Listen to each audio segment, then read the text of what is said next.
டேய் ஆ நீ வாடா. எங்க போற? வண்டி வாங்க. என்ன வண்டி? டியூக்கு. எத்தனை லட்சம்? 2,80,000. உட்கார். ம் உட்கார்றா. சொல்லு மச்சான்.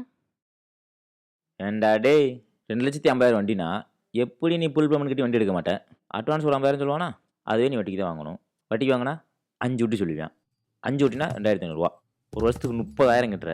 ஆக மொத்தம் 80,000 கட்டுற. நல்லா கேட்டுக்கடா. வாங்குற பணம் 50,000, கட்டுற பணம் 80,000. இதுக்கு வண்டி வர தனி. வண்டி எப்படி இஎம்ஐல எடுப்ப? அது ஒரு யாரை வச்சுக்கோ.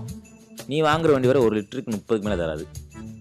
இந்த முக்குலேருந்து அந்த முக்கு போகலாம் 10 தடவை ஆப்பாயிரும். எவனுக்காவது கால் பண்ணி 100 ரூபா 200 பிச்சை தான் எடுக்கணும். இதோட முடிஞ்சுட்டு பார்த்தியா 3000 கிலோமீட்டருக்கு ஒருக்கா சர்வீஸ் பண்ணணும். நீ வாங்குற வண்டி வர லோக்கலாக சர்வீஸ் பண்ண முடியாது. ஷோரூம் தான் கொண்டு போகணும். ஷோரூம் கொண்டு போனால் அவன் பிரியா பண்ணி தரேன், அது பண்ணி தரேன் சொல்லுவேன். ஆனால் பிள்ளை தீட்டிடுவேன். இதோட பிரச்சனை பார்த்தியா நீ வாங்குற வண்டிக்கு மச்ச வர ஹெல்மெட் வாங்குவேன். அது ஒரு 7,000 8,000 இருக்கும். அதில் வேற மண்டை ஓடு ப்ராப்பர் ஹெல்மெட் கேட்பையா?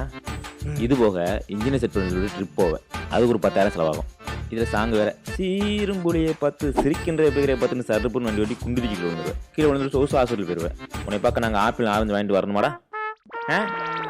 என்னடா பூமி மறுமணம் கேட்டுற? ஐயோ தம்பி தம்பி என்னாச்சு தம்பி? டேய் டேய் என்னடாச்சு? செத்துட்டேன் நினைக்கிறேனே. சோழி முடிஞ்சு.